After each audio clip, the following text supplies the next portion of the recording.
The video that you're about to watch has been banned by more than 12 countries around the world. It has been called the most censored piece of news ever created. It appeared on the mainstream news, Channel 5, in 1984. And since that time, it has been censored to oblivion because the powers that be don't want the public to know about this. They want to keep this information a secret, so they banned it, so they censored it, and they tried to delete it from existence. However, I found a copy. And not only did I find a copy, I remastered that copy. The audio was really terrible, and it was really hard to understand everything, so I spent a lot of time remastering the audio and cleaning things up so that you may understand what they're talking about. Now, in all likelihood, this video might get banned too, so before that happens, make sure you share this on social media. Share this with your friends and family. Add a comment and hit that like button, because the more people who see this before it gets deleted again, the more minds might be woken up to the reality that we live in.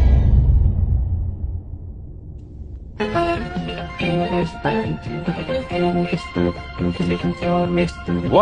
on Channel 5, this is the 10 o'clock news with Deborah Norville.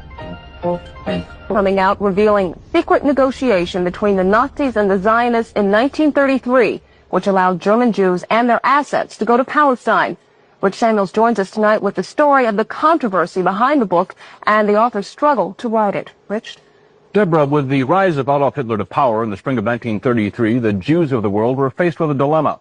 They could raise a cry of protest, a cry few would heed, or they could make a deal with Hitler, a deal that would bring a step closer their dream of an independent Jewish state. The choice they made was difficult and agonizing. This new book describes that choice. The book is called The Transfer Agreement. This is Israel a few days ago, the season of Passover.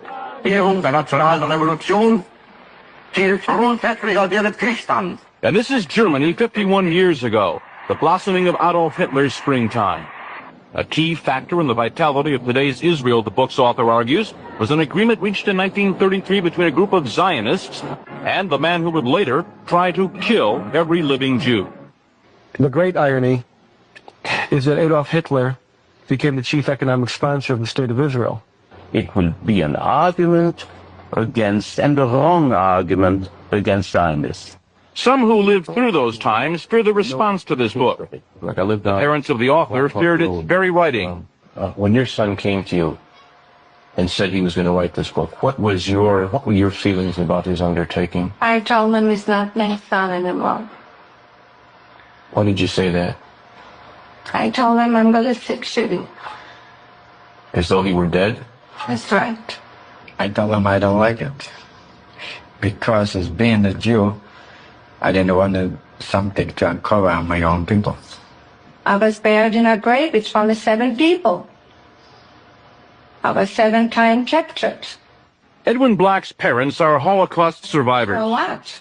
My parents never talked much about the Holocaust. Edwin Black, to fill the void left by the silence of his parents, has written this book, a dense, detailed chronicle of the early months of 1933.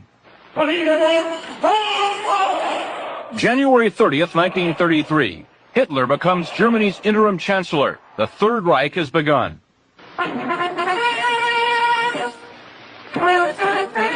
But in this country, on March 4th, attention is diverted by the inauguration of Franklin Delano Roosevelt. More power to you, President Roosevelt. The entire country's behind you, thrilled with hope and patriotism. But ominous headlines tell what's already happening to the Jews of Germany. The protest of American Jews was heard almost immediately. It was based on only the sparsest of press reports, and nowhere was that protest more vocal than here in New York City. All creeds, local and national organizations, and labor parties are joining this gigantic demonstration passing through famous Washington Arch. Rabbi Stephen S. Wise, honorary president of the American Jewish Congress, leads the procession down Fifth Avenue on foot. Father arranged for the first great mass meeting at Madison Square Garden. He felt that when freedom was threatened, silence condoned oppression always. Thousands who waited hours behind police lines rush forward as the doors of Madison Square Garden are open. Jews and Gentiles join in the race for seats, and 22,000 of them get in. I was a young kid then, you see. as a teenager. And I belonged to a Zionist youth group.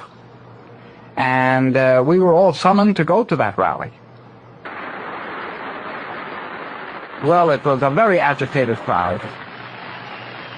Many Yiddish-speaking, a few English-speaking. And Rabbi Wise mounted an appeal to the Jewish people to do something to save Jewish honor. Most of the important, well-established Jews were very angry at him, said this was sensationalism, and that if anything happened to the Jews in Germany, the blood of the Jews would be on his head.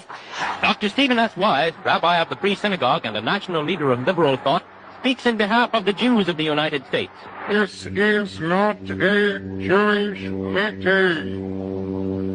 This is the conscience of America making itself felt.